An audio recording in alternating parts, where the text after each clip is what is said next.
चलिए जानते हैं देश और दुनिया की महत्वपूर्ण 20 बड़ी खबरें सिर्फ 5 मिनट में। मगर आप अभी तक इस वीडियो को लाइक नहीं किए तो लाइक कर ले और चैनल को भी सब्सक्राइब कर ले। तो चलिए वीडियो स्टार्ट करते हैं।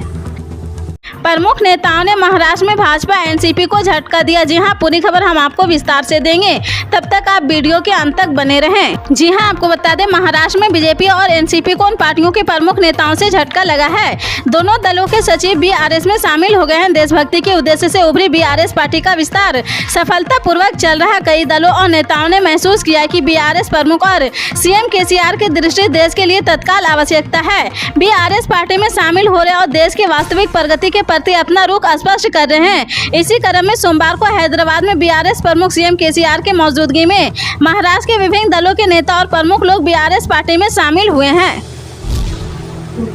दिल्ली में आप सरकार और एलजीबीके सक्सेना के बीच टसन लगातार बढ़ती जा रही। वहीं अब राष्ट्र राजधानी की कानून व्यवस्था को लेकर केजरीवाल सरकार लगातार उपराज्यपाल पर हमलावार है। दिल्ली की बिगड़ती कानून व्यवस्था पर सीएम अरविंद केजरीवाल ने एलजी को चिट्ठी लिखी है। एलजी को चिट्ठी में सीएम केजरीवाल ने दिल्ली की कानून व्यवस्था पर चिंता जताई है। सीएम ने लिखा कि दिल्ली में कानून व्यवस्था की हालत बहुत ही चिंताजनक है, जिसके चलते दिल्ली का हर नागरिक असुरक्षित महसूस कर रहा है। सीएम ने कहा कि दिल्ली की कानून व्यवस्था के लिए सीधे एलजी और गृह मंत्री जिम्मेदार हैं।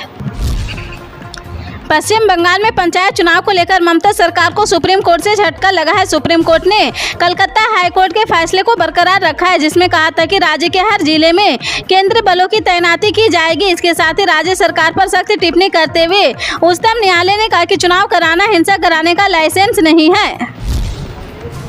प्रधानमंत्री नरेंद्र मोदी मंगलवार को अमेरिका के अपनी पहली राजकीय यात्रा पर रवाना हो गए हैं। इससे पहले अमेरिकी अखबार द वॉल स्ट्रीट जर्नल को दिए इंटरव्यू में उन्होंने कहा कि भारत और अमेरिका के बीच संबंध पहले से कहीं अधिक मजबूत और गहरे हैं। पीएम ने कहा कि दोनों देशों के नेताओं के बीच अभूतपूर्व विश्वास है। इसी के साथ पीएम ने चीन के साथ रिश्तों को लेकर भी बात की है। उन्होंने कहा कि चीन के साथ सामान्य द्विपक्षीय संबंधों के लिए सीमावर्ती क्षेत्रों में शांति और स्थिरता बेहद जरूरी है।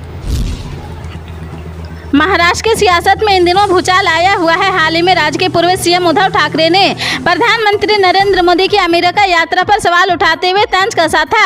इतना ही नहीं, उन्होंने डिप्टी सीएम देवेंद्र फडणवीस पर भी निशाना साधा था। ठाकरे ने फडणवीस को आड़े हाथों लेते हुए मजाक उड़ाते हुए कहा था कि आज हम यहाँ इसलिए बैठे हैं क्योंकि मोदी जी ने कोविड की वैक्सीन तैयार की थी। अब ठाकरे के इस बयान पर केंद्रीय मंत्री अनुराग ठाकुर ने पलटवार किया है। उन्होंने कहा कि पूर्व मुख्यमंत्री और उनके समर्थकों को राज्य की जनता ने सत्ता से बेदखल कर दिया है।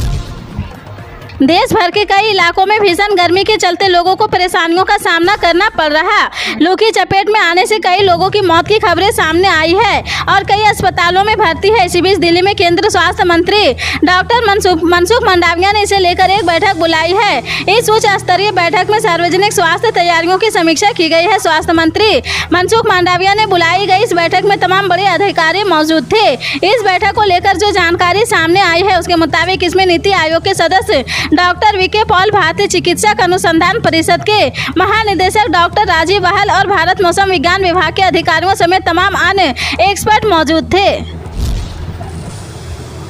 बिहार के मुख्यमंत्री नीतीश कुमार का तमिलनाडु दौरा अचानक रद्द हो गया है। आज ही सीएम नीतीश कुमार को तमिलनाडु जाना था। वहां के सीएम एमके से मिलते अब डिप्टी सीएम तेजस्वी यादव और मंत्री संजय झा चेन्नई के लिए पटना से रवाना हुए हैं। सीएम नीतीश कुमार के प्लान में बदलाव के पीछे की वजह भी सामने आई है। बताया जा रहा है कि नीतीश कुमार स्वास्थ्य कारणों से दौरा रद्द किया है।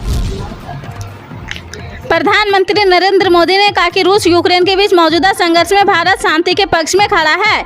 अमेरिका के ऐतिहासिक राजकीय यात्रा के लिए रवाना होने वाले पहले वॉल स्ट्रीट जर्नल को दिए इंटरव्यू में पीएम मोदी ने कहा कि जब यूक्रेन संघर्ष की बात आती है तो कुछ लोग कहते हैं कि हम तटस्थ हैं, लेकिन हम तटस्थ नहीं हैं। हम शांति के पक्ष में हैं। यूक्रेन के खिलाफ जंग छोड़ने वाले रूस के खिलाफ अधिक कठोर रुख नहीं अपनाने के लिए उनकी सरकार की अमेरिका में आलोचना होने की बात को पीएम मोदी ने खारिज कर दिया है। बिहार सरकार से समर्थन वापसी के बाद हम के राष्ट्रीय अध्यक्ष संतोष मांझी और पूर्व सीएम जीतन राम मांझी कल रात दिल्ली पहुंच गए हैं। अपने 4 दिन के दिल्ली दौरे में जीतन राम मांझी और संतोष कुमार सुमन को बीजेपी के आला नेताओं से मुलाकात करनी है। सूत्रों के मुताबिक आज से कल तक बीजेपी के वरिष्ठ नेता और केंद्रीय गृह मंत्री अमित शाह से इनकी मुलाकात हो सकती है। महागठबंधन से अलग रास्ता अख्तियार करने और नीतीश सरकार से समर्थन वापस लेने के बाद से मांझी बीजेपी के करीब आ रहे हैं। माना जा रहा है कि दिल्ली दौरे में उनकी बीजेपी नेताओं से मुलाकात के बाद गठबंधन और एनडीए में शामिल होने को लेकर फैसले पर अंतिम मुहर लग जाएगी, भले ही इसका ऐलान बाद में हो सकता है। इसी तरह की पल पल के अपडेट जानने के लिए जुड़े रहें आप अपने NTS न्यूज चैनल से। मिलते हैं अगली बड़ी खबर के साथ, तब तक के लिए जय हिंद।